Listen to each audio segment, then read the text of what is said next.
Dari fraksi yang hadir, Partai Demokrat, Kang Dede. Kang Dede silakan. Terima kasih Ketua. Assalamualaikum warahmatullahi wabarakatuh.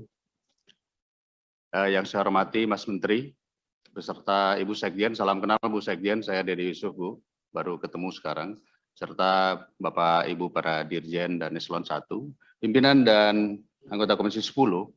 Luar biasa pagi hari ini kita mendengar sama-sama bahwa para wakil rakyat ini benar-benar memperhatikan rakyatnya, ya.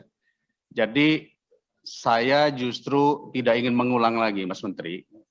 Ada dua agenda. Agenda yang pertama tentunya adalah persetujuan anggaran. Kalau kami dari fraksi Demokrat setuju-setuju saja. Berapapun anggaran yang diberikan pemerintah untuk Kementerian Pendidikan harus kita serap dengan baik. Jadi artinya ini adalah satu hal penting karena kita telah terjadi learning loss.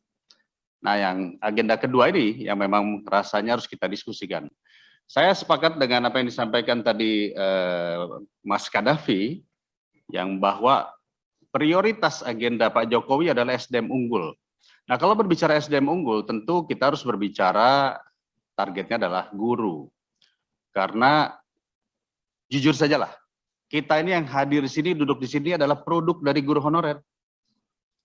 Kita bisa duduk di sini jadi politisi, jadi pejabat, jadi apapun juga. Mungkin dulu pernah diajar oleh guru honorer yang usianya saat ini mungkin sudah 50, sudah 60. Dan mereka sudah mengajar lebih dari puluhan tahun. Produk dari guru honorer yang belum bersertifikasi, yang masih seperti itu, yang penghasilan masih 300.000, 500.000 saja, sudah bisa jadi pejabat-pejabat besar. Apalagi jika pendapatan dan kesejahteraan mereka meningkat. Maka 2045 kita pastikan murid-murid kita adalah murid-murid yang lebih hebat dari kita. Akan lebih hebat dari Nadiem Makarim dan sebagainya. Jadi konteksnya di sini adalah kembali, mana yang lebih dahulu? Kesejahteraan dulukah atau upgrading dulu? Kalau kita berbicara upgrading, tapi yang dipikirkan adalah bagaimana makan saya. Pendapatan saya hanya 300.000, 500.000, belum pikiran laporan kerja, belum bikin lagi les-les dan sebagainya, tentu akan sulit. Jadi memang yang paling penting sekarang adalah kita pikirkan kesejahteraannya mereka dulu. Nah, salah satu upaya kita di sini Komisi 10 dengan pemerintah, dengan Mas Nadiem adalah melalui P3K, kesejahteraan mereka akan meningkat. Yang tadinya 300.000, mungkin ke depan setara dengan PNS. Betul ya Pak, Pak Dirjen GTK? Pak, saya lupa. Pak Iwan. Lupa saya Pak.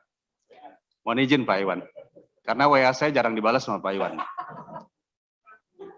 Kalau sering dibalas pasti hafal. Jadi kembali lagi masalahnya adalah inilah momentum, sekali lagi inilah momentum kebijakan pemerintah bersama dengan Komisi 10 untuk memberikan kesempatan 1 juta P3K meningkatkan derajat kesejahteraan. Tapi ternyata memang benar, saya sendiri mewakili Jawa Barat sajalah. PGRI Jawa Barat berkirim surat kepada saya, beberapa dinas pendidikan kabupaten berkirim surat kepada saya tentang passing grade yang berat. Ya, saya belum membaca itu tadi ada pertanyaan soal sate atau tidak. Jadi akhirnya saya yang saat ini bergelar doktor saja, jadi pengen ikut tes ini. Kira-kira kita bisa nggak lolos? Tentu Mas Nadiem tidak akan tahu detailnya. Saya yakin itu. Tetapi dari keluhan yang banyak, alangkah baiknya, kembali saya langsung saja to the point, saya pikir kuasanya Mas Nadiem saat ini adanya di afirmasi. Kawan-kawan kita para guru-guru honorer ini takut nanti masuk pada level remed kedua bersaing dengan yang serdik, yang 100%. Yang sudah bersertifikasi yang 100% ini dia datang mungkin isinya sambil merem saja udah lolos 100%. Nah, sementara mereka yang mungkin sudah mengajar cukup lama, dia penuh ketakutan. Jadi menurut saya langsung saja berikan penghargaan negara, tepat kata Pak Johar.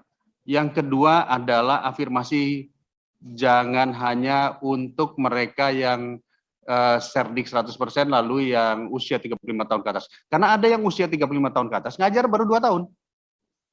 Baru masuk jadi guru.